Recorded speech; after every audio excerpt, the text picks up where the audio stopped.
Well, hello there, good people. Hi, I'm Jason with Green Country Agroforestry. It is Wednesday night, 7:30 p.m., and that can only mean one thing and one thing only. Thanks for joining us tonight. Obviously, watching for the replay. It's our weekly broadcast back on again. I took a week off last week. Lord knows I needed it. But we are back, and tonight the topic is three big questions. What is money? What are riches? What is wealth? And how in the world does that relate to gardening? Well, I'll tell you. The answer to what true wealth might be just might be found in the garden. Go ahead and mute my YouTube real quick here. There we go. I don't have to worry about any awkward noises popping up. Let's see. All right, we're over on live chat now. I'm going to invite Nightbot to join us.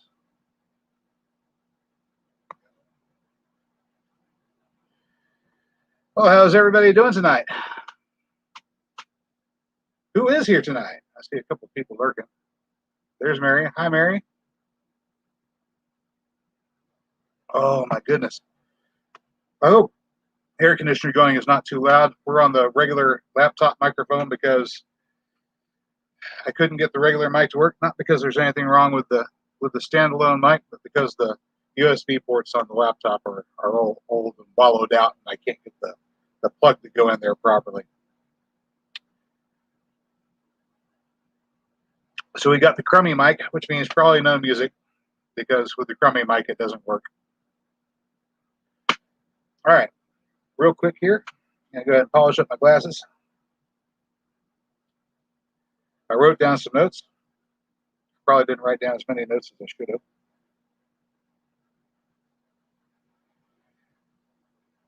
Oh, and I'm missing one of my visual aids. Oh dear, Kitty, can you go to the fridge and get the tea out of the fridge for me?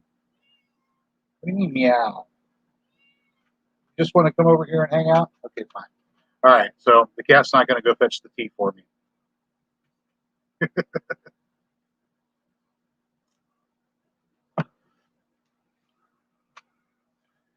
All right, what in the world is money? Where did it come from? I guess we could start out with the good old days, back whenever people were using the barter system to exchange things. It worked out okay. If you had some corn and your neighbor had some fish, you could swap the corn for the fish in whatever way you wanted to. You had some furs and they had some salt, you could do that exchange if you wanted to, but you always run into the problem. What if the trade good you happen to have is something that your potential trade partner doesn't want, doesn't need, has no use for? Well, then your trade good is virtually useless. Well, that's a problem. Because trade goods are valuable, it's just a question of if they're valuable to the person you're trading with at the moment. So we invent this thing that we call money, which takes the place of that trade good, so you can conduct the trade even if you don't happen to have what that person wants specifically, but they can take that item that they know everybody wants and exchange it for what they want. Once upon a time, they used to make things called trade knives. I don't imagine that they still make them specifically as trade knives, but I've got an example of the modern equivalent of a trade knife. This is a Bowie knife made of surgical steel, manufactured by Winchester. That's, the same company that makes the rifles. It's a perfectly acceptable tool. The steel is okay. It's a little brittle, so you don't want to bang on rocks with it, but once it takes an edge, it'll hold it reasonably well. It's got a good weight, about 9 ounces, good for slicing. Wooden handle, nothing fancy. You could always replace that if you wanted to. But a good, general, serviceable camp knife. You could do almost everything that you need done with one of these. Now, back when I bought this one, ran about 20 bucks. So this is a $20 trade knife. Technically, right now, these run about maybe $33 plus shipping and handling if you were to buy one right now. So actually appreciated in value. But you can buy another trade knife of equivalent quality for about 20 bucks today. So realistically speaking, for trade purposes, it's a $20 trade knife. And I do mean it's a trade knife. I buy lots of them. It's an example of what could have been, although probably in smaller units, what we would call the first currency, because everybody can use a knife. It's recognized as being valuable to anyone who sees it. Eventually, they got to the habit of making trade knives smaller and smaller, so they were just the idea or representation of that knife that everybody knows, hey, that's a knife. A knife is valuable. It's worth something, and you use it for trade. All right. We're a long ways away from that point to this stuff. Paper money. What do we know about the trade knives? Well, the trade knives were inherently valuable. They were worth something. They were worth a knife at the very least. And like I said, you can't use a knife. Other things eventually came to represent and hold value. Precious metals became a fairly popular thing. I have an example here. This is a 1901. Can I get that in the camera? All right. This is a 1901. Oh, it's upside down. Here you go. 1901 silver dollar. Nice and pretty, shiny, made of silver. It weighs 1 ounce. So this is 1 ounce of silver. 1 ounce silver coins have an interesting history. So I'll go ahead and tell you a little bit about them. Oh, say the first one, not specifically the first one that was 1 ounce, but the first one that became standardized was made around 1518. And it was one of the coins that was circulated through the Holy Roman Empire back in the day. It was called a thaler, spelled, I wish I had graphics that just pop up on the screen for you. Thaler, thaler. And of course, yeah, that's where we get the word dollar from.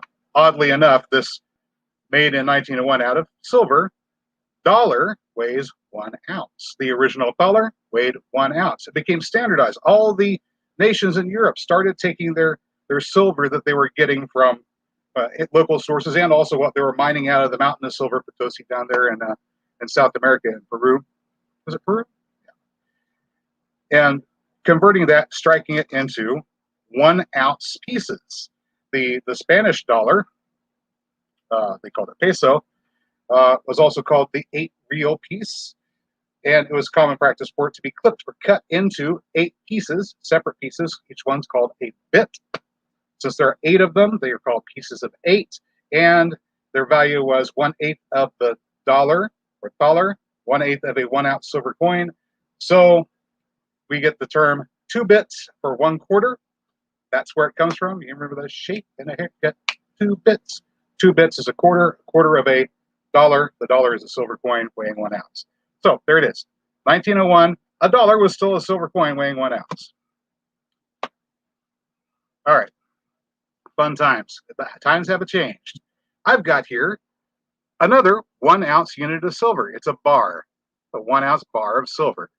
It's got a little radioactive stamp on the back, and they put Zombie Apocalypse 2011 to 2012 on the front of it, but it's 999 fine silver, 1 troy ounce.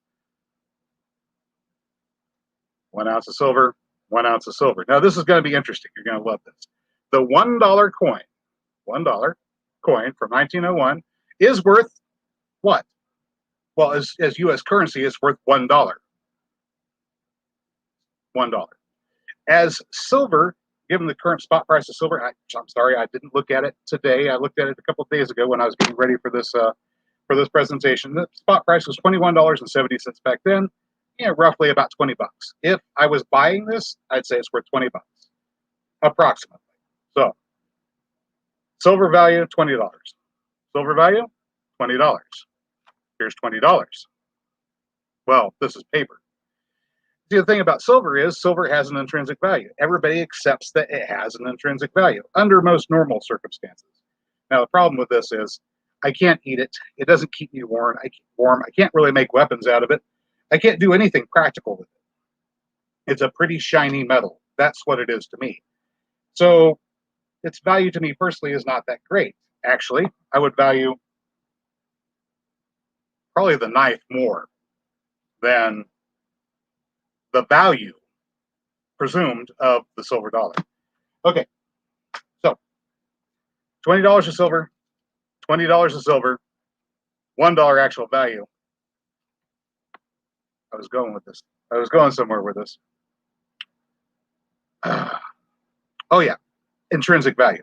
The silver is presumed to have intrinsic value. But once again, this only makes a difference if the person on the other side of the trade has a desire for silver. If they don't recognize the intrinsic value of it, if they don't think it'll make a good unit of exchange, then it's worthless. All right, so let's talk about what you can buy for $1. Well, in 1901, you could buy $1 worth of stuff with this. It's now $20 in silver. To a collector, incidentally, it's worth about 40. Once again, the rule of thumb is the person on the other side of the trade has to agree to the perceived value of whatever it is that you're trading. Otherwise, it's worthless, or worth less. So I could trade this to somebody at a pawn shop and get $20, but I'm not going to be able to get its collector's value from a pawn shop. They'll just pay me the price that the silver is worth. Lisa, say what makes it smell like money? Anybody know? Probably has something to do with the ink that they use whenever they make this. In its individual components, let's have a look at this thing. In its individual components, we've got some pulped paper, some cotton fibers, some various materials used to make inks, and they put a little plastic strip down the middle of it. Some other things that they did. If you want to count the artwork that went into making the original plates, I guess there's some value in that. But really, individual components, this isn't worth all that much. Certainly not worth $20. It's already been written on, so I can't use it to write on. It's not really conveniently sized to be used as toilet paper. Not to mention it's a bit rough. For origami, it's not really a convenient set of dimensions for origami. I mean, I guess you could make two really, really small paper folding pieces for practicing origami. Other than that, no real value at all. To me, not a whole lot of value. All right. So I just showed you $60 worth of stuff here. Now, that's considered, well, other than this, these things are considered to be money because you can exchange them universally for other things. So what happened?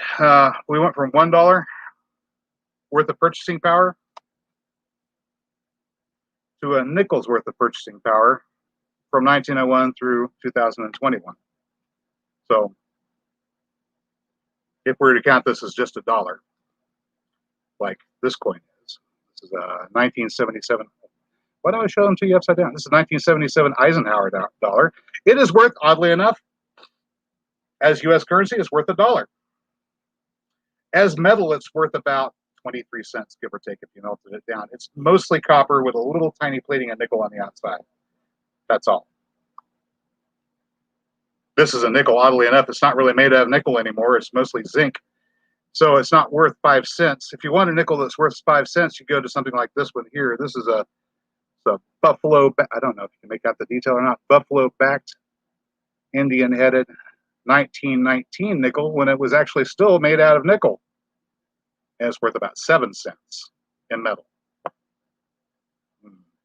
But they're pretty common. I mean, there's still a whole bunch of them out, and this one is not really worth a whole lot to a collector either. It's really smooth. Brian says, yeah, baseball cards. Good example. Excellent example. Any sort of collectible. To the person that collects it, yeah, it's got value. It's worth something. But if to everybody else, it's like, eh.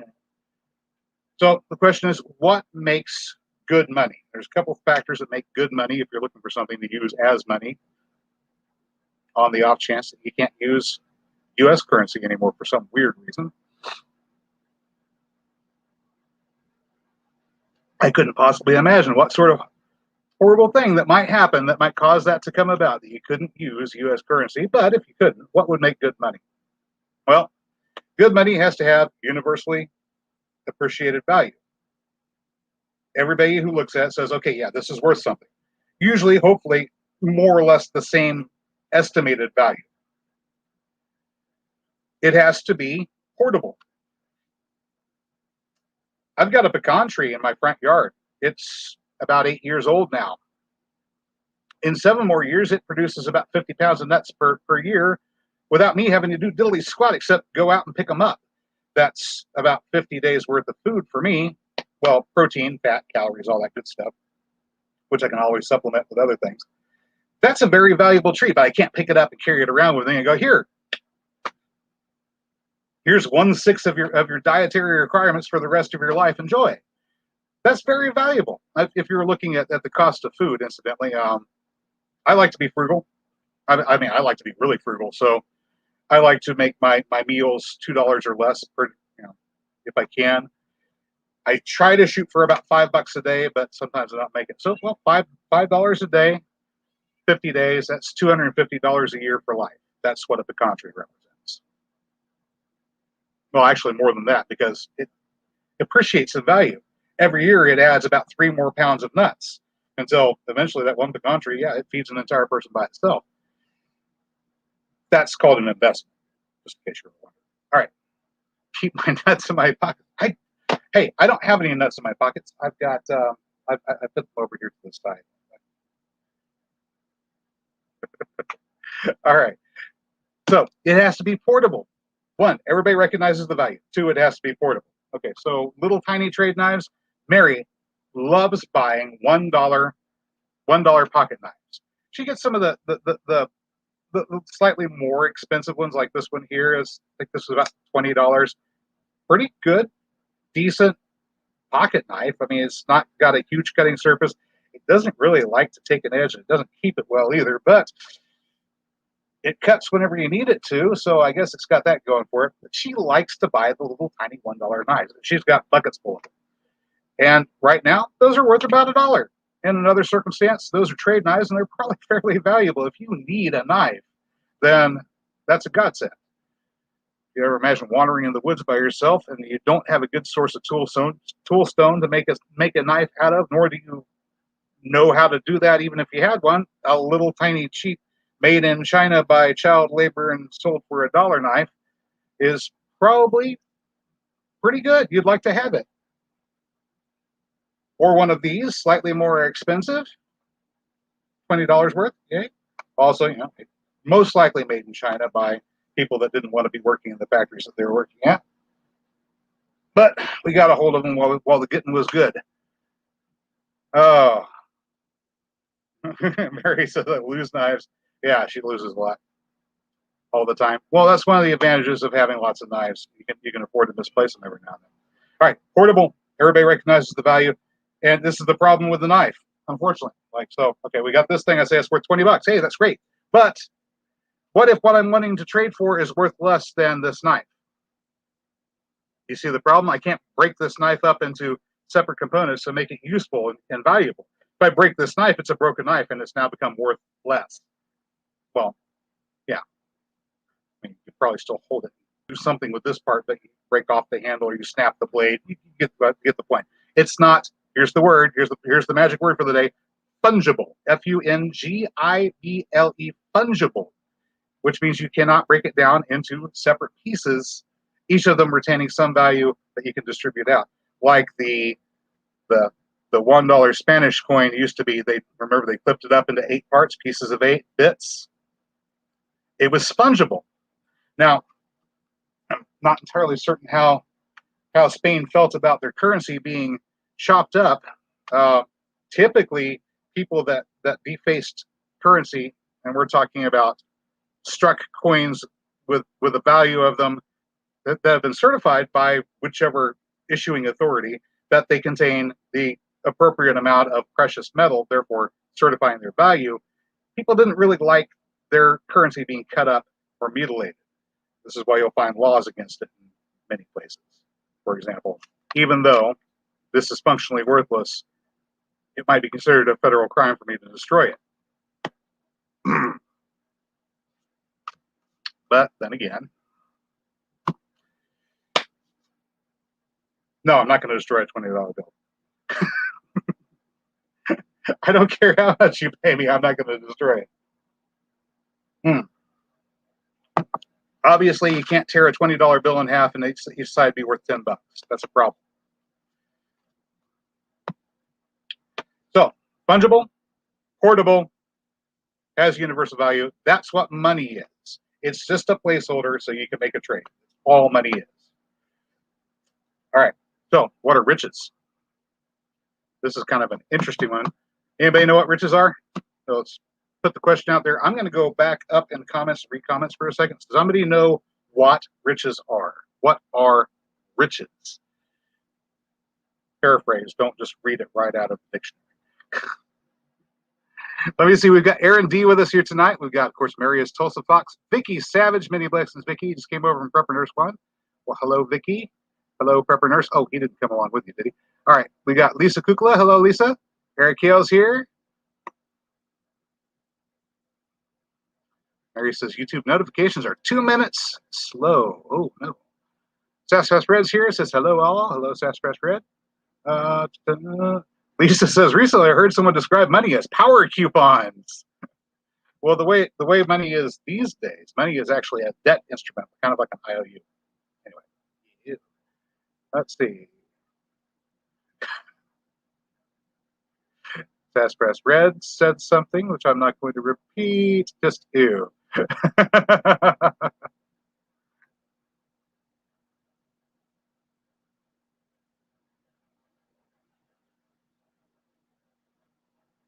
Lisa says, I read that beards are full of...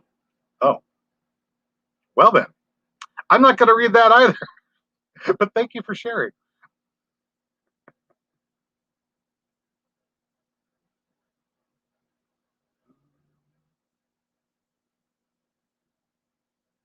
Vicky's saying silver does have practical value, especially as an antibiotic. Colloidal silver? Yeah, perhaps. If you can convert the metal into the colloidal silver fairly reasonably. But it's also not the only antibiotic out there, so on and so forth. All right. You can make utensils like spoons out of. This is true. You know what else I can make utensils out of? Ah, right behind me here. Okay. So, Sassafras Red says you can make utensils out of silver, like spoons. I can also make utensils out of these guys. Give me a bottle of gourd and a knife, and I can get really creative. I can make ladles out of these, cups, bowls, containers to put my water in. I can store my corn in there. I can even do my nixtamalization inside one of these. Very, very useful, and I didn't have to poison myself to get it. Okay. Let's see, what else we got?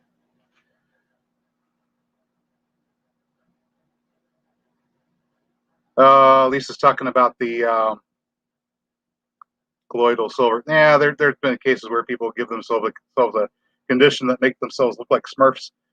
Taking too much colloidal silver, well, it doesn't pass out of your system easily. All right.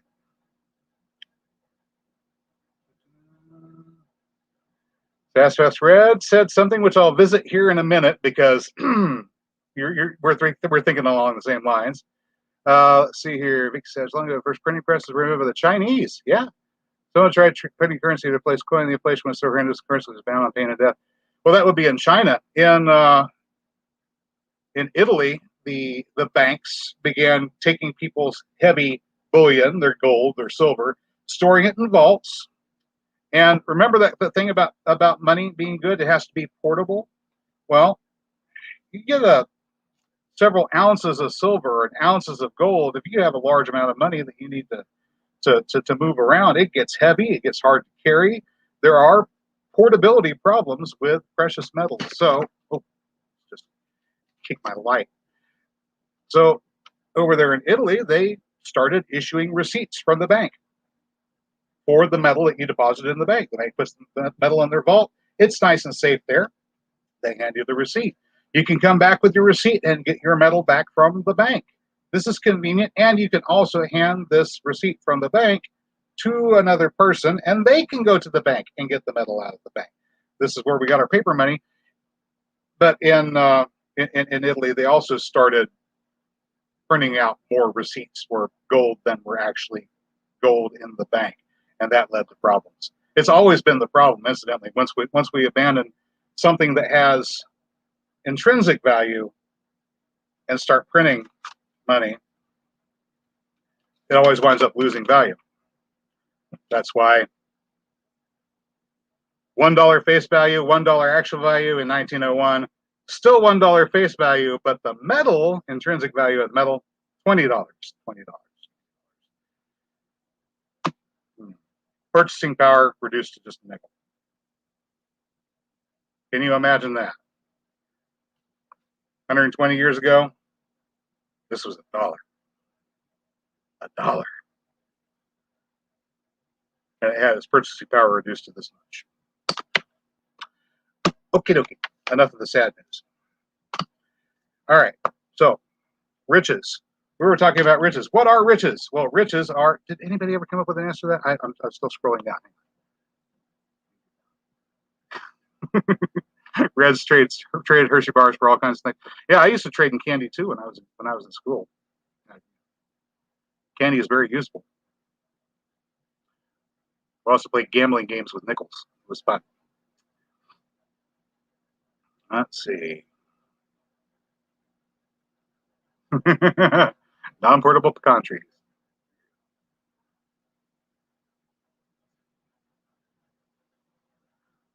Lighters, yeah, lighters do have a certain amount of trade value. I mean, if you're in a position where you need something to make a fire, a lighter is a great tool for making a fire.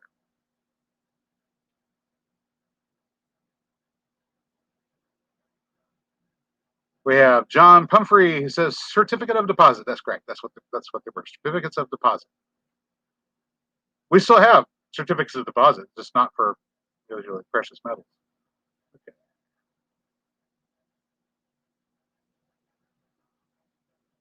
Vicky said, one of the many books I lost in a house fire was All the Monies of the World, which literally counted the rise and fall of every known currency around the world and throughout history. Oh, sounds like an awesome book. I'd like it.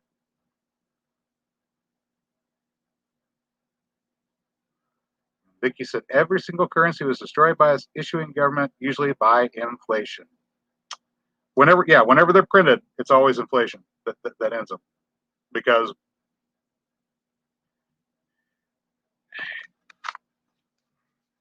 if there were a certain number of $20 bills out there in the world, certain number, the fine number, then each $20 bill is worth $20. But if I increase the number of $20 bills that are in the world, lo and behold, I have decreased the value of each $20 bill. So when you have governments that like to, let's say, borrow money that doesn't exist in order to pay for programs, I know I'm going to get some thumbs down for saying this, but like food stamps, for example, then they wind up taking the value of all the money that's already in circulation and decreasing it. Which is unfortunate, because if you're a poor person, that means that this $20 bill that you had, which was a fair decent amount of money for you to have in your pocket, just suddenly bought less. And then they do it again. And it buys less. And so on and so forth. Until your dollar buys a nickel's worth. And that's unfortunate. It's even more unfortunate if you happen to be off in another country other than the United States of America, and this happens. Say you're in a nation that trades its commodities in U.S. dollars, specifically petroleum, because the state happens to own the petroleum industry and it pays out dividends from its sale of petroleum to its citizens, as many people here in the United States would like to see happen, actually. Have a state-run industry that pays a dividend to the citizens. Sounds great. Well, yeah, it does sound great. But see, unfortunately, if you're a citizen living in one of those countries, say, Egypt from about a decade or so ago, and your weekly salary, your allowance, your stipend, what you got to live on, amounted to a certain amount. Just say $10 a week. If you could survive on $10 a week, I'm not saying you could, I'm saying if that's what it was. And suddenly you discover that your purchasing power is only $5 for that $10 that you got per week. Lost half of your purchasing power. Well, you were budgeting for $10 worth of purchasing power. that's a certain amount of food, that's a certain amount of heating oil, that's a certain amount of, you get the idea, the things that you need to live. Then one day you wake up and you discover that, hey, you don't have enough to live on. Well, if you're in Egypt,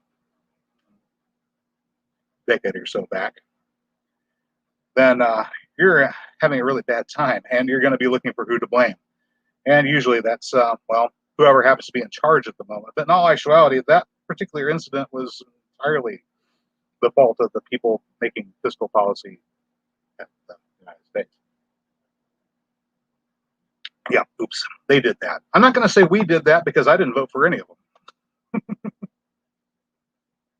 Not only did I not vote for any of them, I specifically told people there's no reason in the world why you should consent to the actions of any of those people. Certainly not allow them to act in your name, but there's always going to be somebody popping up to do that. Okay, that's not politics. All right. So, inflation. Did anybody get around to what riches are? Anybody at all? Did I not see this? Okay.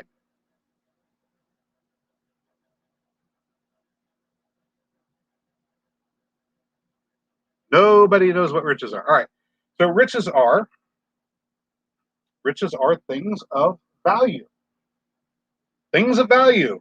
A knife, useful item. Perhaps gold and silver. Perhaps not really that worth that much to me, but perhaps gold and silver. Other things of value. I imagine at some point something like seeds might become valuable. This is one of the smaller ears of that corn that I've been growing.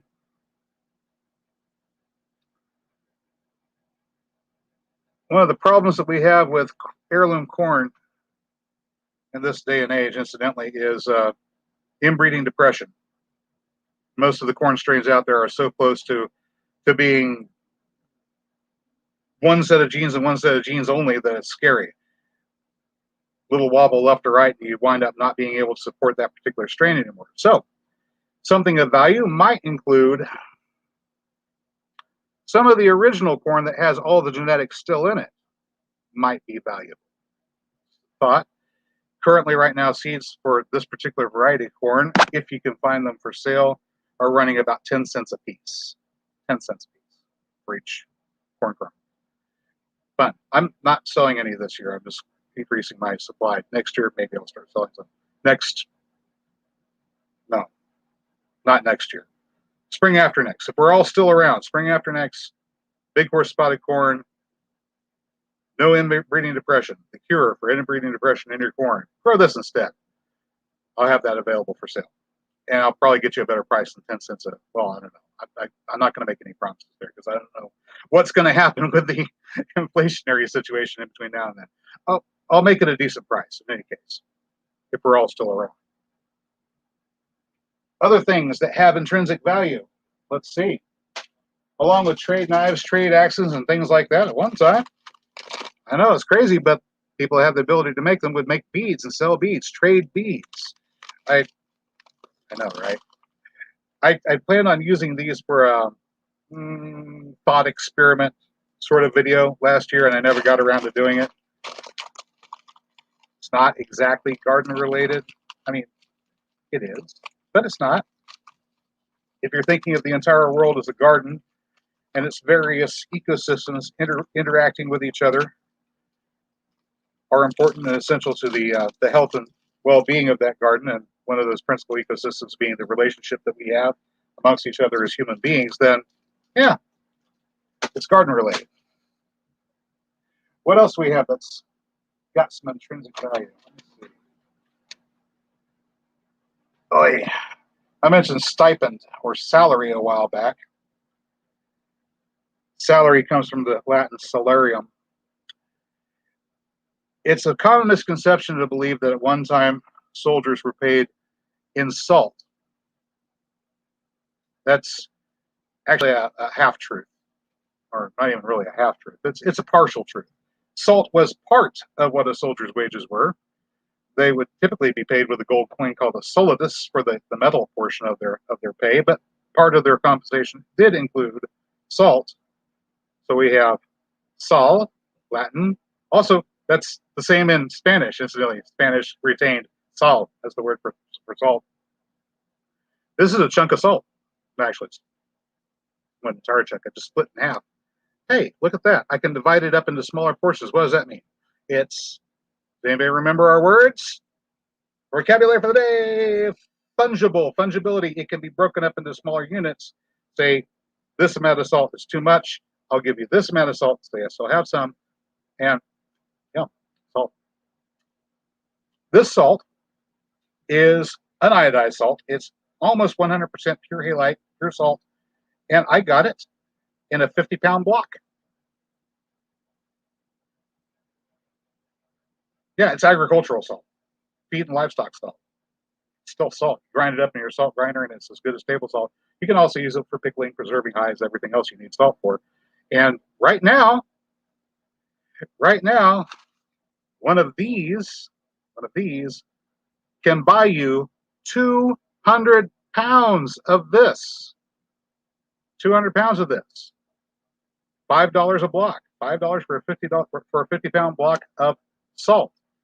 And if you're in a landlocked area and you can't go down to the ocean and get salt readily, there's no salt mine where you can get it from, no way to replenish your stores of salt, then you better believe this can be a valuable trade good. Now, it's not incredibly portable. $20 worth buys 200 pounds. Try carrying 200 pounds worth of salt around with you. It gets heavy. So, trade good perhaps, but not necessarily money. I wouldn't call this money. But you might consider this to be a form of riches. You might consider the corn, food items that you can store readily, food items that you can grow more out of, useful utensil items, these things. Riches, absolutely riches. Useful utensils, riches. Got a hoary knife back over there somewhere. Once again, useful utensil. I would love to have tons of them because they are quite useful, but I'm getting beside myself. Now, in the category of riches, you've got things which you consider to be riches, which are perishable and things that are non-perishable. Things like the corn, you eat it, it's gone. It does have a shelf life. It won't last forever. I've got beans that have a pretty good track record of staying viable for centuries, but I don't know how long the corn will last. I don't know exactly what the longest length of time an ear of corn has been sitting around and still been viable, but it does have a shelf life. Perishable item. And consumable. If an item is consumable, that means you use it up and it's gone. That's no good, because then you don't have it anymore. If we're talking about things like a knife is not incredibly consumable. You can use it for a long time. It'll still be around if it's a well-made knife. Things like, what is this? Sulfur, 4 pounds of it. Available right now. You can purchase it fairly inexpensively. There's a lot of sulfur out there in the world right now, but imagine in a world without working supply chains, how difficult it would be to get your hands on some sulfur if you happen to need some. This is a consumable item, but it's not perishable. It'll sit around for however long you want it to before it either gets used or traded. So it's useful in that respect. Back in, when was this? The mid-1700s. The nation of England was doing trade with the nation of China. Some people may be familiar with it. If you like a good story, you could always read a book by what was the fellow's name? James Clavell, called Taipan.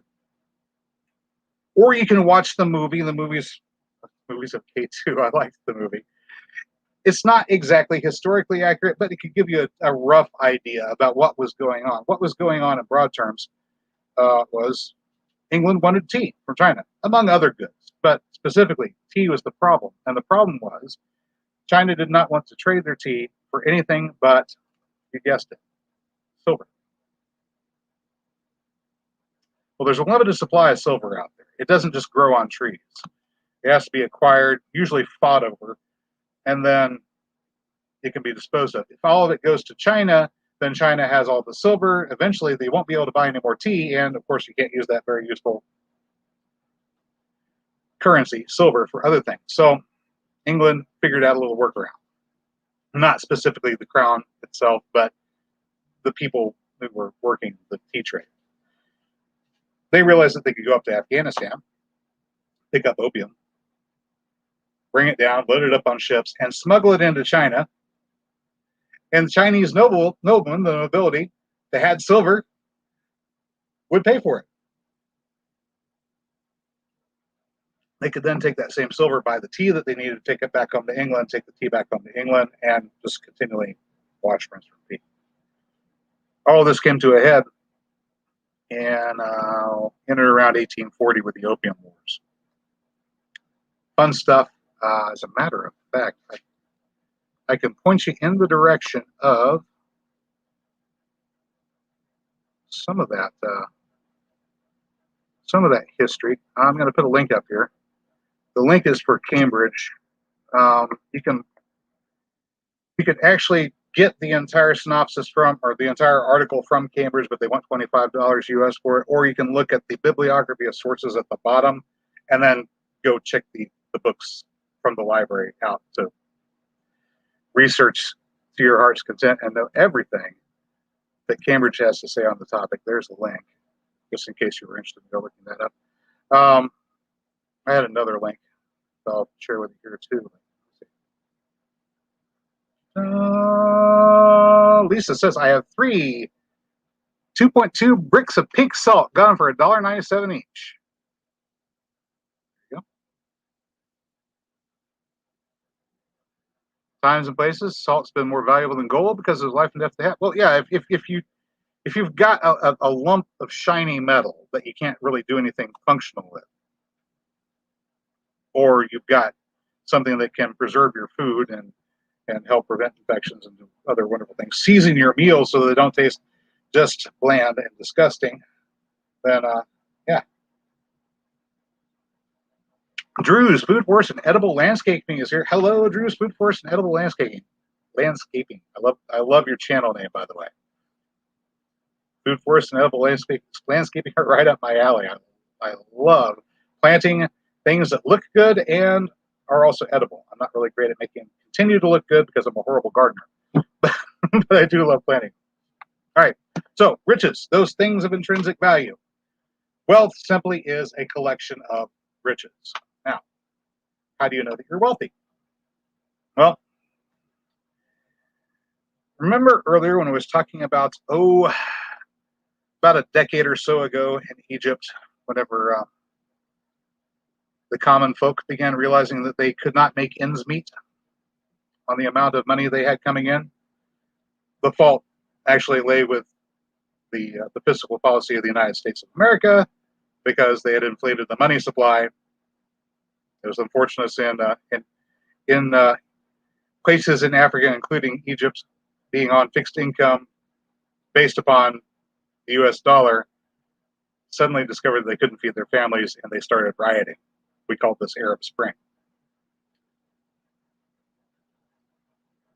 News media carried on at the time like it was some sort of a good thing, that we were destabilizing economies and causing the murders of innocent people around the world. But hey, I didn't vote for any of those people, or consent at all to what they did or will do in the future. All right.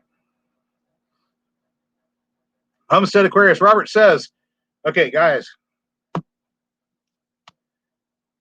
get your worthless items, your worthless items, your gold, silver, and other worthless items. Remember, paper, worthless too, and send them to Robert, Homestead Aquarius, over there in Alabama. He will dispose of them properly for you. Yeah, I'll take the lead and brass in exchange. I want the brass too. I don't want just the lead. I'll take the brass too. So, what is money? What is worth money? What would make a good currency? What could be used for money? I think Sasspress Red mentioned it earlier. Maybe beads and trade knives aren't your thing. Now this is very special and precious because I went to the place where I store this stuff and I pulled it out and I put this back there whenever this could be purchased for $15.99. This particular item, and I put it there, and amazingly enough, the ink hasn't even faded on the package. Keeping this stuff in a nice, cool, dry, dark place is just the way to go. But this is that's a box of 22 long rifle ammo, 550 rounds. Could this be could this be money? Well, let's think about it. All right, so in order for it to be money, it has to be what? It has to be something that everybody perceives has a value to it. I don't know who doesn't own a 22 rifle out there, and if you don't, why not? Either you own one or you know somebody who has one or multiple 22 caliber rifles. It's almost a ubiquitous. There's another $10 word for you. Ubiquitous item in the United States of America. Just about everybody has a 22 somewhere. So each one of these, what does that represent? Well, if you're not a lousy shot, that's a meal or the opportunity to save your life and the life of a loved one. I mean, that's very valuable. But I researched earlier today to find out what the current going rate for each round of 22 ammunition is. And the cheapest I found it was about 5 cents a round, averaging somewhere around 10 cents a round. So 10 cents a seed, 10 cents a round.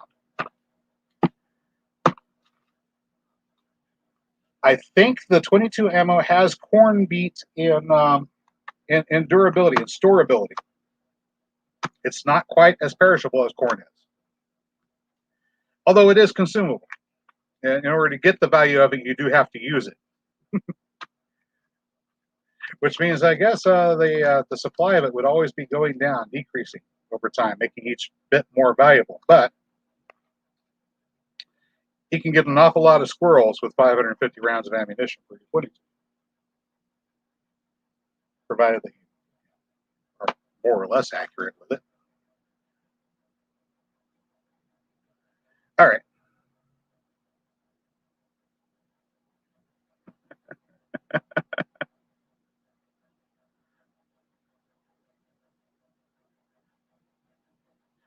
Brian's saying it would be fun to have a 410 shotgun. You know, I've never had a 410, but 410 is about a 45 long Colt as far as the size of the caliber of 45 long Colt.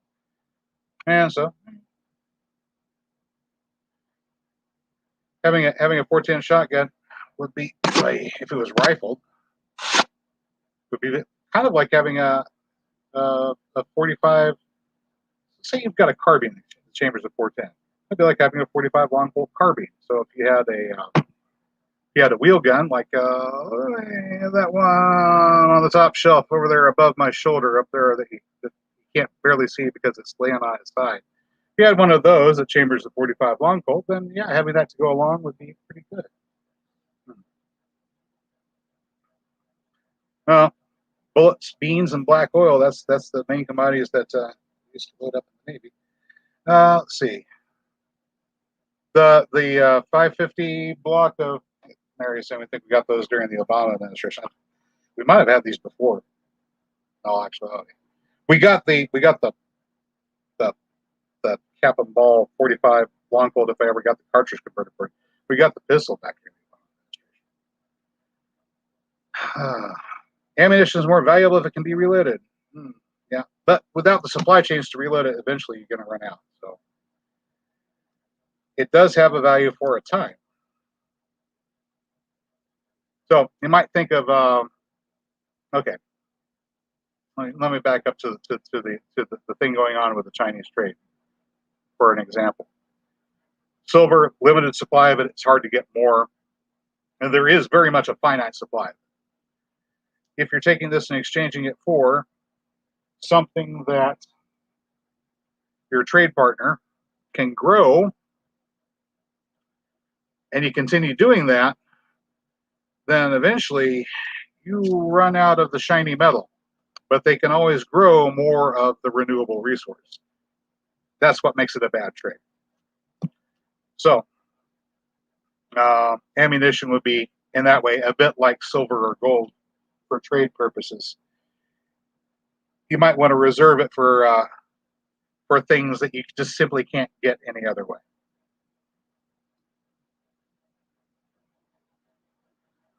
John Humphrey is saying, get more from corn, continued returns. Well, yeah, if you've got a good functional staple crop and seeds for a functional staple crop, those are very, very valuable. And of course, you can't plant bullets. He's right, you can't plant the bullets. All right. Let me see here. I was going to cover a couple other little minor things. See. Yeah, I got sidetracked.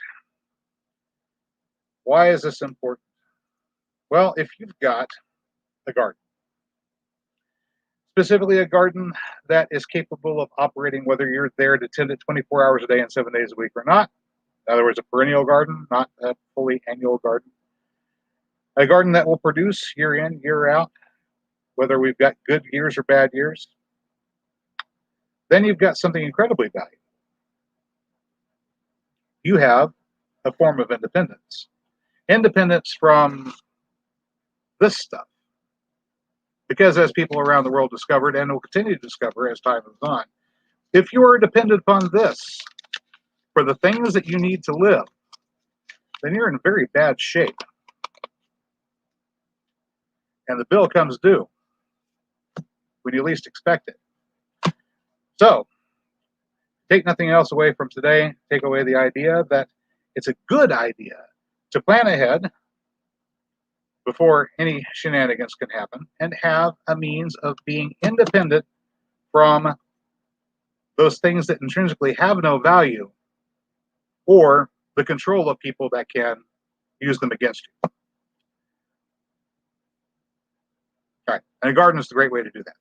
That's the punchline. All right, so this morning I looked, and the United States debt, the United States debt was at $28 trillion. I don't know what it is right now, but I did write down the link so that you could go and look it up yourself anytime you felt the urge to. Puts that right there. That just out of curiosity, I'm going to go take a look.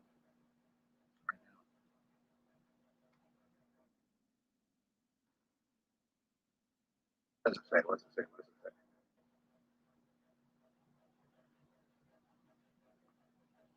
Oh, it's still at 28 trillion. It hasn't gone up to 29 yet. Well, that's a relief. I feel better. I feel relieved. Don't you guys feel relieved? U.S. national debt's only 28 trillion. Only 28 trillion. Don't let the fact that that's more money than exists in the world bother you than the least bit. I'm sure everything's going to work out just fine. I mean, as a matter of fact, it's a constant surprise to me that things haven't fallen apart already. But that's fine because we're gardeners and we work hard at making sure that we can produce for ourselves so that we can be independent of this stuff and not have to worry if this someday winds up having no value. We don't have to worry about that because we grow our own food. Let me see.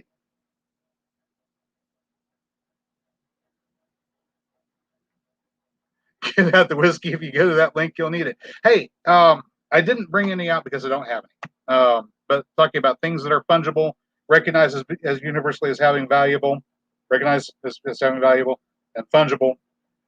Liquor, good choice. I would recommend if you're getting liquor as a trade good, something like something like a little salt. Alcohol is universally regarded as having value. It's excellent for doing things like making medicine. I'm just going to drop myself on the floor. Refining essential oils, extracts. Yeah, you can drink it too, but it's useful as for other purposes is well established. If you're going to be trying to extract other chemical compounds, using ethanol can be useful for that purposes. But do not get sipping whiskey or drinking whiskey. Get clear grain alcohol for trade purposes. Clear grain alcohol and clear grain alcohol. The people that want to drink it can drink it. But for everybody else, it's most useful as close to pure ethanol as possible. Lisa's saying, speaking of, what should I get to put my vanilla beans in? Rum? If you don't mind a little bit of a rum flavor with your vanilla, then yeah, that's a good combination. I think they taste good together. But if you're looking for just pure vanilla extract, then clear grain alcohol is the standard vanilla version of an extract. But I think rum and vanilla would taste great together. I would be happy to have a vanilla extract with rum. It's kind of funny because rum is actually a waste product. It's a waste product of making sugar.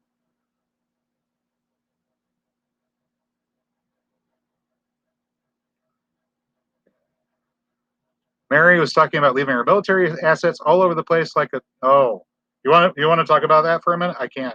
We have some time. I showed you the debt clock. I wanted to cover that. Yeah, this will take a little bit extra time. Don't let me forget, Mary. I wanted to hit one more topic real quick before we go on. You guys are familiar with the stock exchange, right? You've heard of this thing, this New York Stock Exchange. It's this thing. There are other markets in other parts of the world too. You've heard of the stock exchange. I'm pretty sure you have. Maybe somewhere somebody might have mentioned it to you. It's this weird place where people get together and they exchange ownership of shares of companies. The idea behind owning a share of a company is pretty simple. Say that 100 good buddies get together, they chip their money in to start up a company. Each one owns a share of the company. They all paid the same amount to start up the company.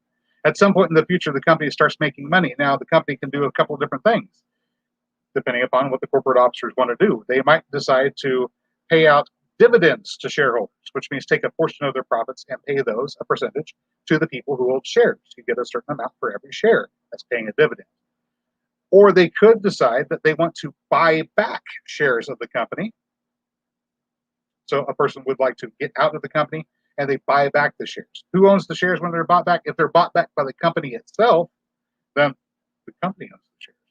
Or you could also trade them to other people that recognize the value of the share of the company that you own. They go, yeah, that Pepsi-Cola or that Coca-Cola company, that's a good company. They make a good product. People love to drink that Coca-Cola. It's going to be worth some money. I hear they're paying dividends. I will give you X amount of this currency that we've got for your share or shares of that company. Once again, it's perceived value. The person on the other side of the trade has to perceive that what you have to sell is worth something. Stock companies, or companies that sell their stock, can do things called issuance of new stock, splitting stocks. So you started that company with 100 good buddies, there are 100 shares. At some point in the future, you say, hey, you know what let's do this. The shares of this company are now selling for an insane amount of money. We're going to split the shares of stock. And they split them into however many more units. Each unit of stock is split. It was one share of Salt Mine Incorporated. Now it's worth 2 shares. But now they're worth less each, right? But over time, if the company is successful, then the value can increase until once again the company splits the stocks again, and they can offer to buy back the stocks, or you can sell the stocks that you've got outstanding to other investors. This is all wonderful stuff. That's the way a stock market works. That's where most of the money for pensions comes from, incidentally. So your little old school teachers, bus drivers, and former firefighters are sitting around collecting their checks from their retirement every month, and it's coming from these pension funds, which are counting on getting money from that mechanism that we call the stock exchange of securities. But sometimes things don't go according to plan. Sometimes a company makes bad decisions, or the market turns. There's a new invention that comes out, and that company wasn't on the bandwagon. They didn't realize that, yeah, VHS is the wave of the future, and beta is not going to make it. Whatever the reason is, the company winds up losing value in its individual shares of stock. At a certain point, the assets that the company holds say the buildings, the property, the vehicles, the machinery that it has, uh, raw materials, salt, silver, gold, whatever they happen to have, assets that they have become worth more than the company itself.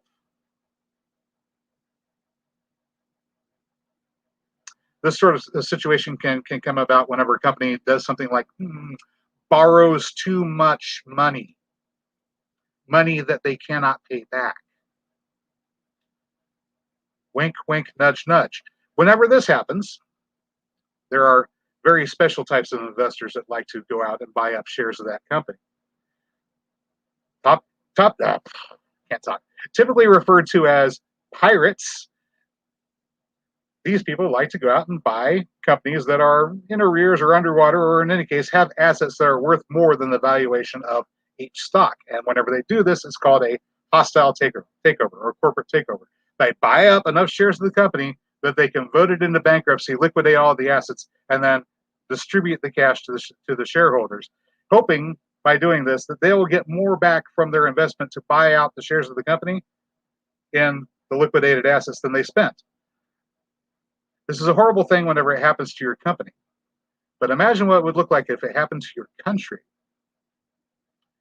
All right, enough doom and gloom. Let's move on to Mary's question or comment, or she was prompting me to say something. Oh, yes. Oh, yes. Hang on. Where was it?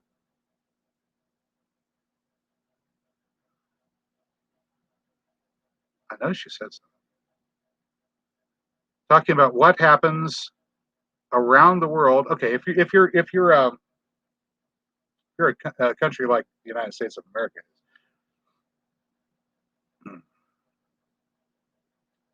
then yeah, there's some issues. If you may have heard about some that came up recently, but it's nothing new.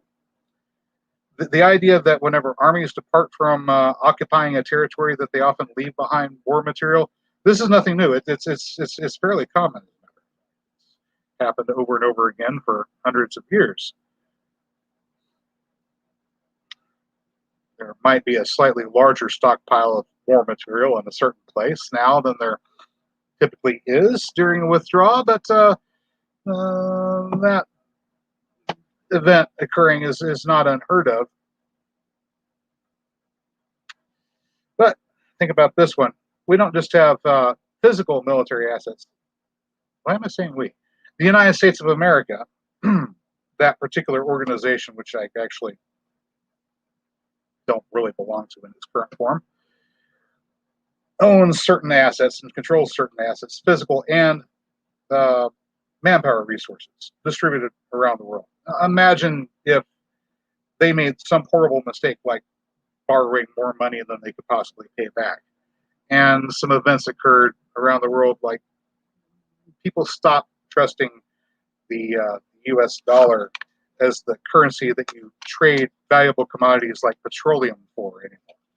And they set up different exchanges to handle economic affairs and therefore cut out the dollar, well, the US dollar, which is no longer worth an ounce of silver, and go with a different medium.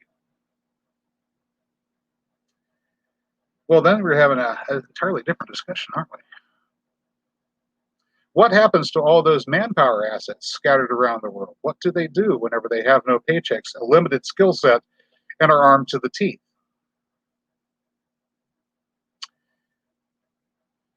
Leaving them out there is grossly irresponsible. I always thought that it was irresponsible to teach this at the U.S. War College.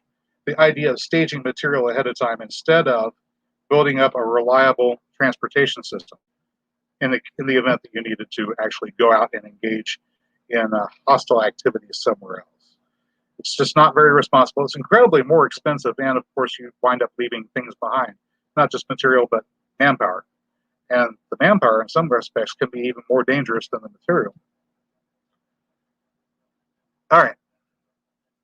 That's pretty much the entire show. I'm going to catch up on some comments here and answer any questions and let you guys gripe at me for a minute if you like. All right. Robert is saying your own land and sea is coupled with the ability to grow your own food will always be an asset. you're left alone, if you're removed from that land, then other things of value will help you. Land and the ability to produce are one of the best assets you could possibly have, simply because that is a thing of essential value. It's primary wealth. It's land that's fertile, that's productive. It's like finding gold. It really is. And if you can preserve that land and keep that land from losing its value through erosion, loss of nutrients, then you're so much further ahead. Of course, we want to help encourage people here to start planting more perennials well ahead of any crisis. I'm not saying that there's a crisis right now. I'm saying well ahead of any potential crisis. Not that we can see any possibility that there might be some sort of calamity coming around the corner, but the possibility exists that one day, perhaps, maybe, it might be useful to have the ability to say, you know what? If the US dollar is worth nothing, I'm still okay because I'm not dependent on it. So every time you plant your fruit trees, your nut trees, every time you take another step towards establishing your food independence, growing your garden, you're one step closer to being independent to the point where you don't have to worry about being one of the people panicking in the streets should something completely unforeseeable ever happen. All right. Vicky says the only reason the economy hasn't crashed is that the economic termites are holding hands in a circle and singing kumbaya. Actually, it's really interesting why the economy hasn't collapsed. But the U.S. economy. Other economies have collapsed. The U.S. economy, well, actually, the way it has. But the full effects haven't been felt yet. There are people out there that believe that other folks should be given a living wage, that there should be a safety net, that there should be programs in place to help the disadvantaged people. These are very noble ideas. Unfortunately, the money to pay for them is created through debt that can't be repaid, which devalues the currency and hurts the poor people. That's one problem. Here's the other problem. In order to get another person to say, this piece of paper, which you can't use for any practical purpose whatsoever, has value, you have to have something that will make them want to take this and treat it as if it had value. But the only thing that we have now is something that they call the full faith and credit of the United States of America. I don't know exactly what the full faith and credit of the United States of America is supposed to be, considering that they can't possibly ever pay off the debt that they've incurred. But they do have guns and men to use them. So they can tell you, this is worth $20, and you will take it, and you will like it. And that's the reason why there's military spending, for the people that wonder why we can't just have domestic programs and why they have to keep on spending all this money on the military. Oh, no, we got to spend more money on domestic programs and not on the military. The military just wages war. They're bad, they're bad, they're bad. Well, you know what? You kind of needed them to make your programs work because this wasn't worth anything. That's why. If you're really concerned, you should plant some trees. Just saying. All right. Best investment is a place to put your seeds and grow some food. There you go. Best investment. It's a place to plant your seeds and grow your food. You can get on 1 acre of land 8 or 9 full-size pecan trees. Those, whenever they're fully mature, each one of them will feed 1 1/4 person each on 1 acre of land. If you were doing 8 trees in the middle of it, you can have a nice pond. You can stock that with fish. So you have a ready supply of water, and you have a ready supply of fish protein. If you get tired of nuts, I'm sure you probably will. Of course, pecans aren't the only thing that grows on that 1 acre. On that same acre, along with the pecans, you can have how many was it? Somewhere in the vicinity of 72 hazelnut trees, numerous other berry bushes, and perennials like the cannas, walking onions, strawberries, a wide variety of different foods, all on that 1 acre, to the point where, at the very least, you can support 12 people. Imagine that. That's an investment. That's an investment that doesn't lose value.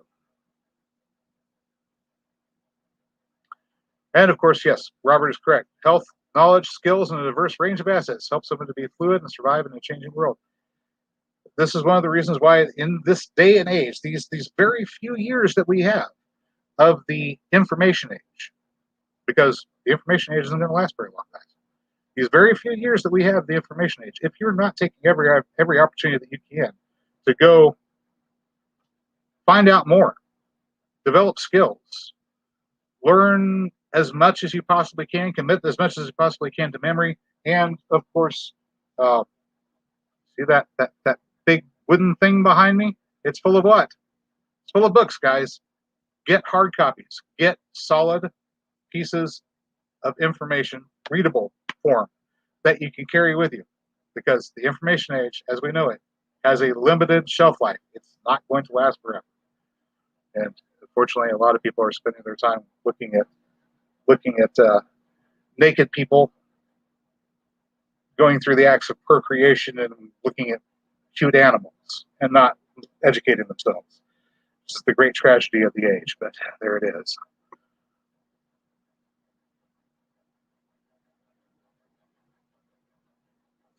All right, and Robert is taking off, and it's about time for me to take off too. It's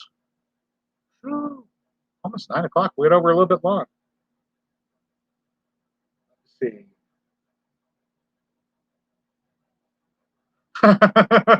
Brian said, I'd like to say something, but I'm not a trained economist. Hey, Brian, if you got an opinion, as long as it's not vulgar, go ahead and express it. I mean, it is a free country, I think. Mary is right. Yes, the welfare state is supported by the warfare state. If there wasn't somebody to threaten you and tell you you're going to take this worthless piece of paper and call it money, then yeah, you wouldn't be able to buy. You wouldn't be able to buy the cheese. All right. So Brian, yeah, go ahead. Type it quick because I'm about at the end. So get it in. Get your word in. Did it cover tea trade? Yeah. Hostile takeovers? Yeah. The origin of the word dollar and 1 ounce. So yeah, got that. Showed you that clock. Hey. Ooh, there's 8 people left. Would you guys like to see something? All right. It's been a while since I've done this.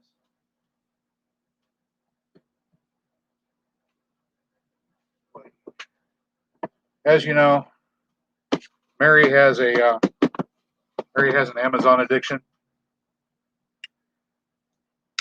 Hey, look, cheap trade knives. I don't know. These cost about $20,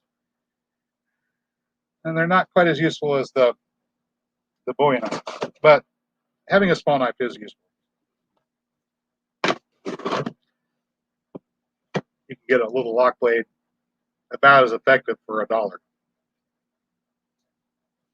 So anyway, Mary likes to order stuff from Amazon. Let's see what she ordered up this time. There is a bar of soap. Calamine soap. All right.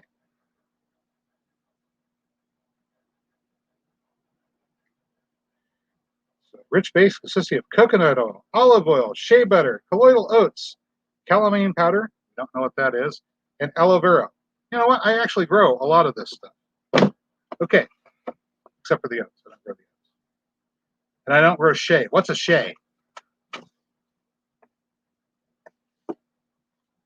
Are they 4-legged? And what's this?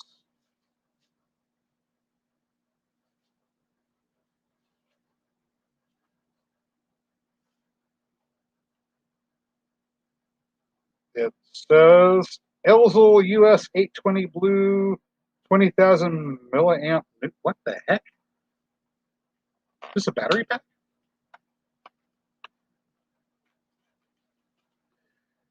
Paul says, I can't believe I cut your live. Yeah, you can't believe it because I ran long.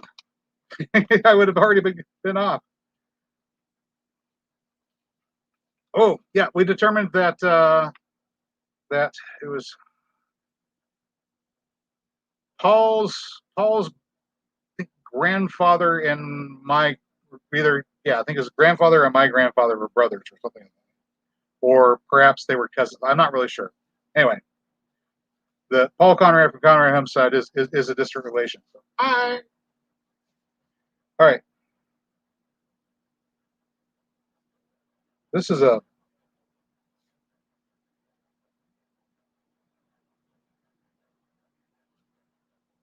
I have no idea what this is. Oh, it comes with look at this. It comes with solar panels. This has got to be a charging station of some sort. This looks like a what is a little symbol? Looks like a little wireless symbol. Can you make that out? Get the light on it. There we go. So that's a wireless charging station. Is that what it is? With solar panels. Kind of groovy. All right. Okay. Some kind of a power bank and oh, okay, good. It's a power bank. All right. It's got an instruction manual with nice Chinese instructions. So I'll have no problem deciphering this because, of course, I know Chinese. No, I don't. Oh, it's also written in French. That's no problem because I also speak French. Actually, I don't really have a great French vocabulary. Hang on a second. on the very outside, we have French on one side, Chinese on the other for instructions. This is disturbing, isn't it? What happens whenever you can buy products, but they're not written in English because nobody cares to write something in English. Nobody does trade with US dollars anymore. English isn't the trade language. It's all Chinese now. Okay, that's disturbing because wait, German. I have a German to English dictionary on my bookshelf back there. I can decipher these if I need to. Oh, but they're also written in English. No Spanish for some reason. I guess if you speak Spanish, you're out of luck. You'll have to consult with the guy with the German English dictionary to figure out how to use your portable power pack.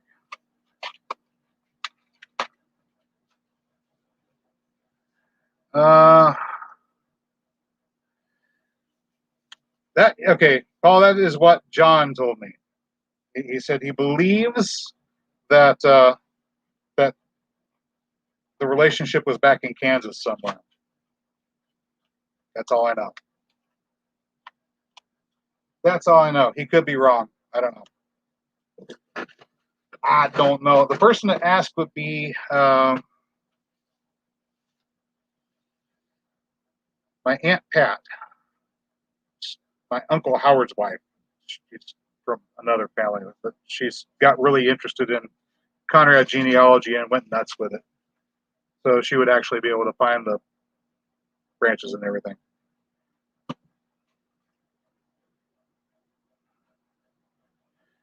Brian says, you couldn't pay me to learn Mandarin Chinese with Rosetta Stone this winter. I don't know. Depends on how much you're paying. I might. Shea is a plant grown in Africa, Vicky says. Look it up. All right. Wait. Paul ordered a scythe yesterday. That is cool. I was thinking earlier today about how unfortunate it is that I don't have a scythe. If I want to do any mowing, incidentally, cutting with a scythe is not reaping. It's called mowing. But if I want to do any mowing, I have to use my mower, and unfortunately, it's in the shop right now. So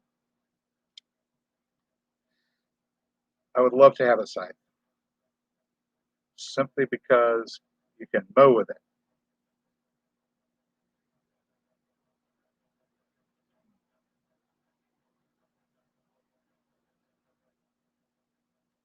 Yeah, you can use Google Translator all the way up until the lights go out.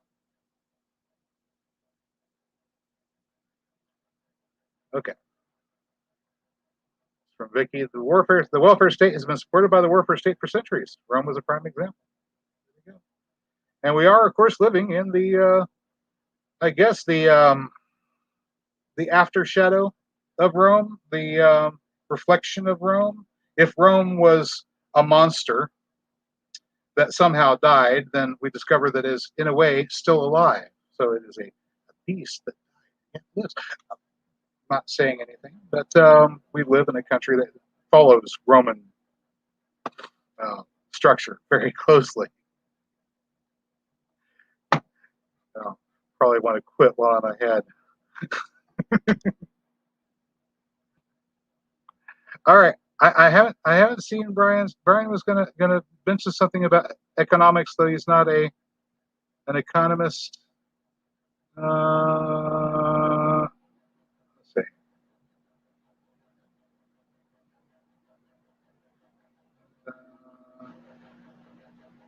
My mushroom experiment has not been fantastic. I did grow shiitakes. I grew wine caps. I got a few, and I tried growing oyster mushrooms in the same beds as the wine caps. I discovered that the mycelium competed with each other too much, and it limited my harvest. But it did make really nice dirt in the process, so I didn't get a whole lot of fruit, but I got some good dirt out of it. Will It Grow says hello, John. Yeah, hello, John. John. Will It Grow up there in Maine from the Azores? I had to look it up to make sure I was pronouncing properly. I know one might think it was supposed to be Azores, but they actually do say Azores there, which is a territory of Portugal. Portugal, of course, being one of the nations that once upon a time plied the seas of the New World, trying to get their hands on some of this shiny, shiny stuff. It was Portugal, France, Spain. Well, Portugal, Spain, France, and England and Holland. Dutch. We're very busy over here. Okay.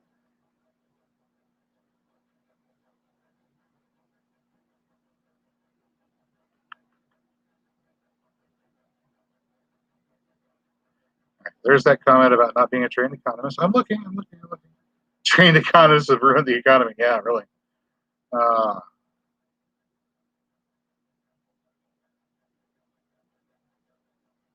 Art Laffer was an interesting fellow. He advised the Reagan administration, incidentally, on fiscal policy. He brought up a really interesting point. You can tax people to a certain extent. Not that it's right to do so, but you can get away with it to a certain extent. It's kind of like whenever you go out and you plant your corn or your tomatoes or your beans, you kind of expect for a certain amount of your seeds that you plant to not grow. You expect a certain number of plants that do get started to fail for some reason. You expect a certain amount of your fruit or your crop to get eaten by insects or just not be quite mature at the time of harvest. You expect some losses. The idea that you expect some losses also translates to other forms of predation. It doesn't necessarily have to be grasshoppers. It could be people wearing uniforms, gang colors, because they are criminal gangs coming around to loot you of your property. And you can kind of expect that's going to happen to a certain extent. The question becomes, at what point do you reach for the pesticide, or at what point do you stop growing that particular crop? Art Laffer postulated that the return from taxation would go up all the way until you reach that point where people had had enough and started resisting, and at which point you would find that you mysteriously did not receive that anticipated income, either because the people that you were expecting to rob hid their assets too well, or just simply stopped producing. And that theory has borne out. It's the way it works. People hide their assets. The incredibly wealthy, especially. So every time somebody says, "Well, we should tax the rich more, tax more," the wealthiest people always get out of it. Not to mention, it wasn't right for you to take property that didn't belong to you in the first place, even if you use that guy in a uniform over there to do it. That's called theft.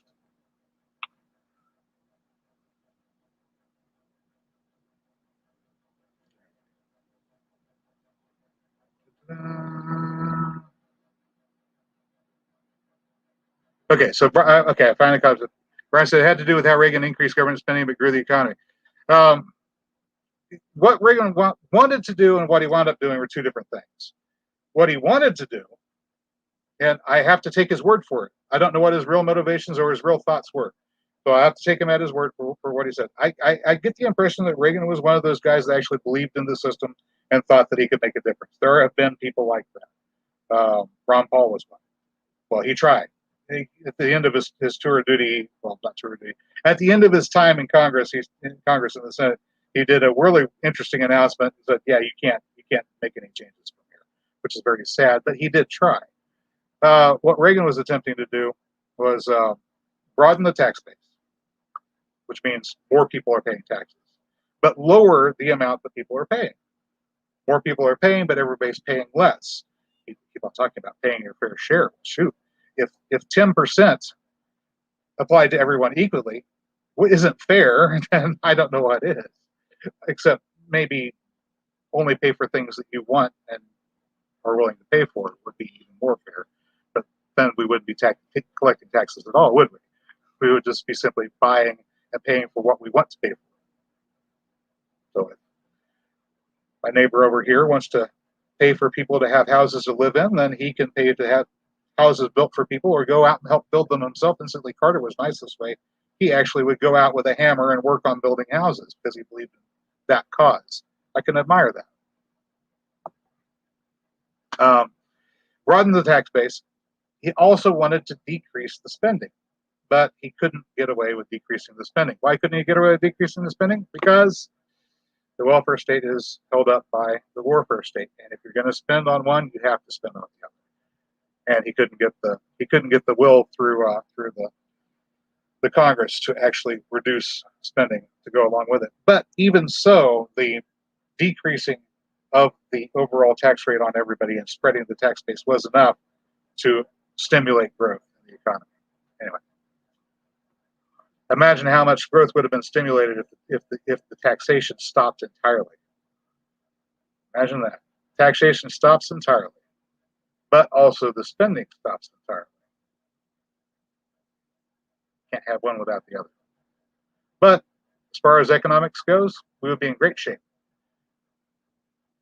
The question is, would the poor people be taken care of? Yes. Just not by a criminal organization. We would take care of the poor people. We would take care of the sick.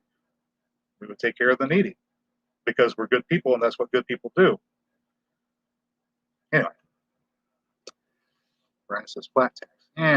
No. No tax. No people with guns saying you must give me your property. No.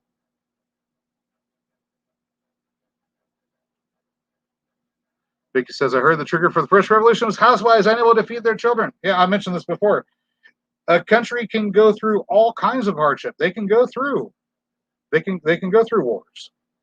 They can put up with corrupt officials. They can put up with a certain amount of excessive taxation. Well, when it gets too excessive, they stop producing or hide their assets. But they can put up with the taxation. They can put up with any number of horrible problems. But whenever you finally we start starving to the top of that, that's when the revolutions happen. And that's, of course, what happened all across North Africa, give or take about a decade ago. Cranky Frankie says, hello, everyone. Hello, Cranky Frankie. Haven't seen you in a while. Conrad Homestead said, I found jewel weed on the property yesterday. That has value.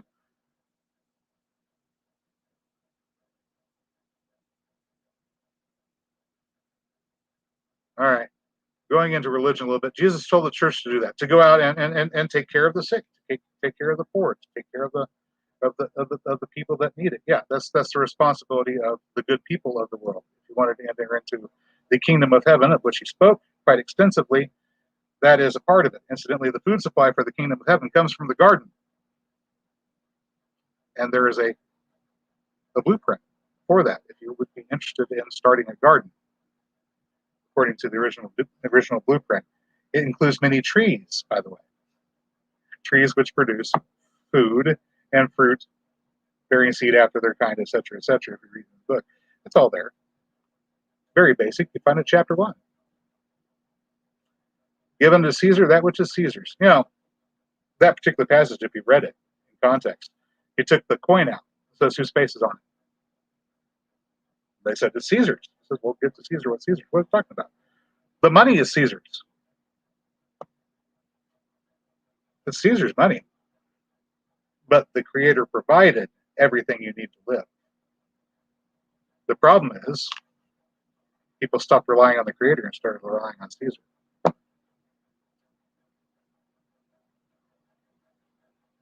But you can always change that. All right.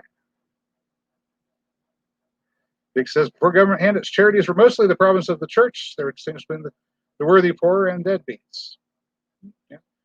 The church or churches or other organizations and groups, Rotary Club, Elks Club, so on and so forth.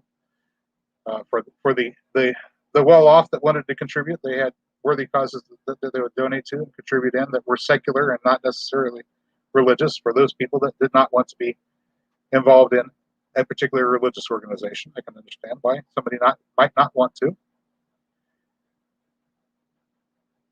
People of conscience, recognizing that others have needs, do and will continue to go out of their way to help other people, simply because that's what good people do. And most people either are good, want to be good, or at the very least, want everybody else to think that they're good. Right? That's the reason why. Media attention to people doing bad things makes change happen. A couple of pictures from Selma, Alabama changed the world. Think about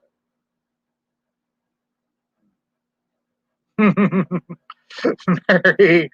Mary, you're not supposed to give the secrets away. Mary says, if I remember right, Jesus palms that coin out of the fish's mouth and just said it to prove the point. Very well could have.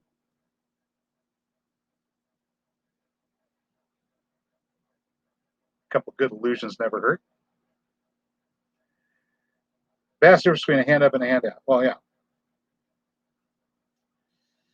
A hand up might be something along the lines of, we're going to help you out for a little bit because your crops aren't set up yet. Your land isn't prepared. You don't have your trees planted. You don't have your berry bushes planted. You've got all this stuff going and you need some help for now. Okay.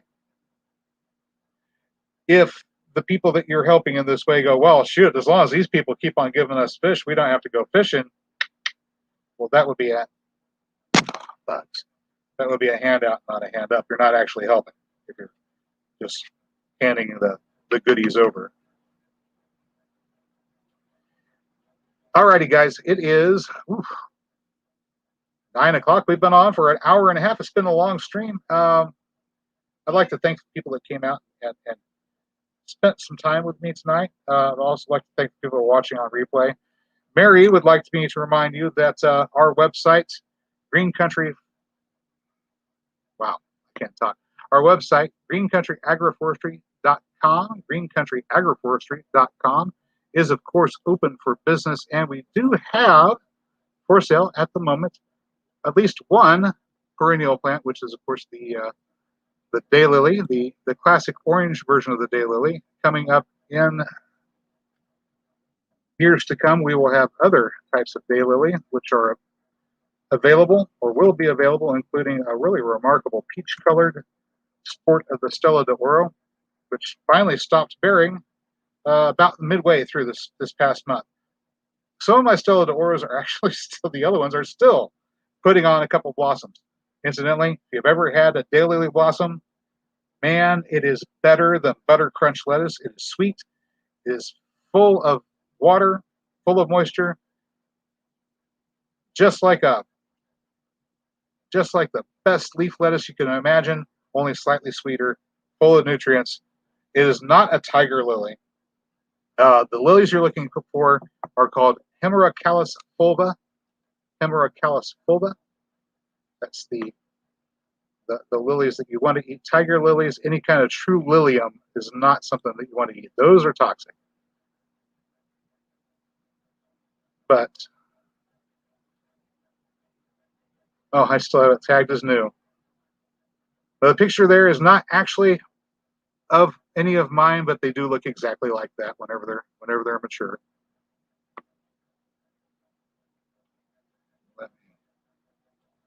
I like that. Whenever you're looking for edible lilies, daylilies, you are looking for Camellia fulva. That's the type of lily you're looking for. You could also look for canna lilies, canna, C-A-N-N-A, not calla, not calla lilies. Calla lilies are toxic. Those are actual lilium. Canna lily, it's a tropical plant which can grow in perennial or in temperate zones. Some places you might want to consider bringing your roots indoors during the winter if you're growing cannas. Of course, roots are edible, shoots are edible, flowers very edible and excellent salad.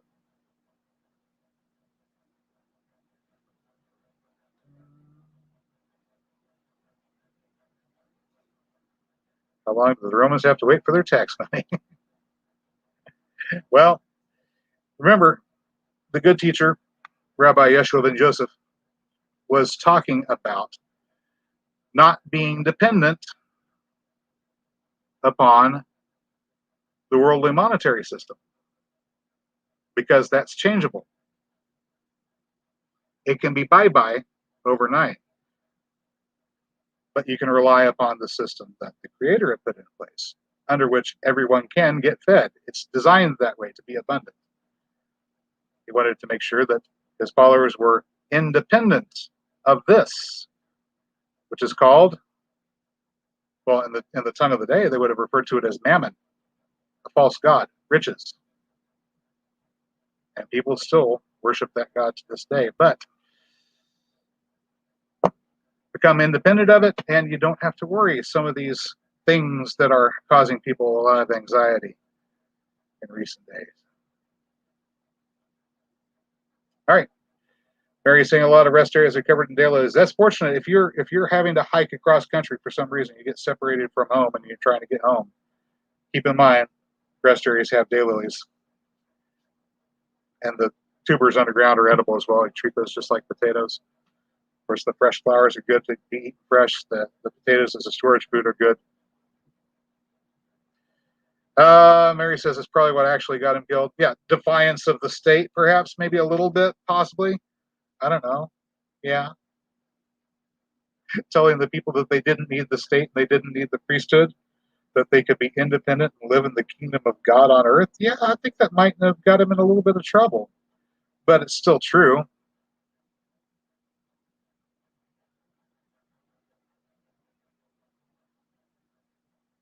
In any case, it's after 9, and I've already prattled on long enough. Thank you very much for joining tonight. As always, if you found this video informative or entertaining, you know what to do. Hit that thumbs up, click on all, and tell your friends and all that good stuff. I will catch you next time. Good night.